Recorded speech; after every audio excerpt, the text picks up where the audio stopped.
I got into volleyball when I was about 13, 14 years old. I was playing softball actually for 6 years before that. And I lived in Auburn, Alabama when I played softball. Then I moved to Texas and it was very hot outside. So I was like, I need to try an indoor sport. It just came to me. It came to me very easily. So I was like, okay, this is my new sport now.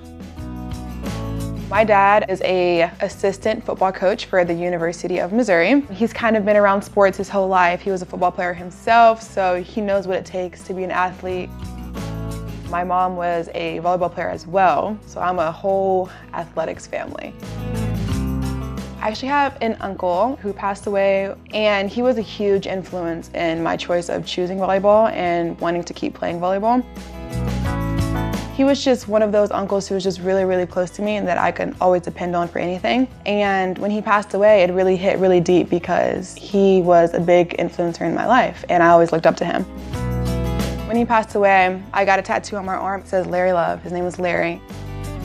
I put that on my arm so I have him with me at every single one of my practices and games just to know that he's here with me and that I'm playing for him.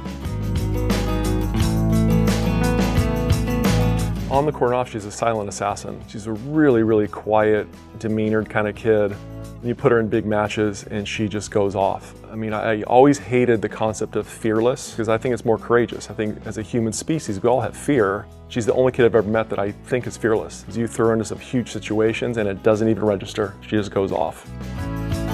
I think for her, she inspires every undersized kid out there. She's 5'9", maybe on a good day, and touches 10'7½", and she just gives a ton of kids hope when 95% of the country is probably saying, hey, you're too small or you're not big enough to do this. For myself, I feel like I'm already undersized enough and super duper hard. I just have to have a lot of confidence in myself.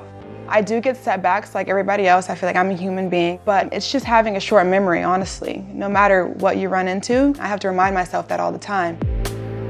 Nobody's perfect, and I can't be perfect.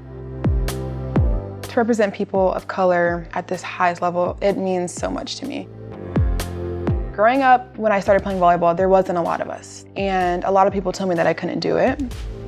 I look at that hate as motivation. I go in every day knowing that my teammates have my back. We look at each other all as one. We're all sisters, we're all family. I think having a diverse team from socioeconomic backgrounds, racial backgrounds, it's really important for every team. To be able to have life experience with a bunch of people around you that have had different life experiences. I think that's that truer, more full experience that helps you broaden your mind through the college years. We have a great diversity on our team, and that was what I was looking for, because all my life I've been the only black girl on my team. Not being the only one anymore, it's just like a breath of fresh air. So I feel like I can be myself. You know, in Charity's time at UCLA, it's still early on. I think for her, it's understanding that her voice matters, knowing that people are going to look to her for strength. They're going to look to her for stability in tough situations. So just knowing that she can have that big voice. You know, Charity's ceiling in volleyball, sky's the limit. For a kid that is considered undersized but touches 10'7½", she's as physical as can be, and we've seen her dominate teams that are big.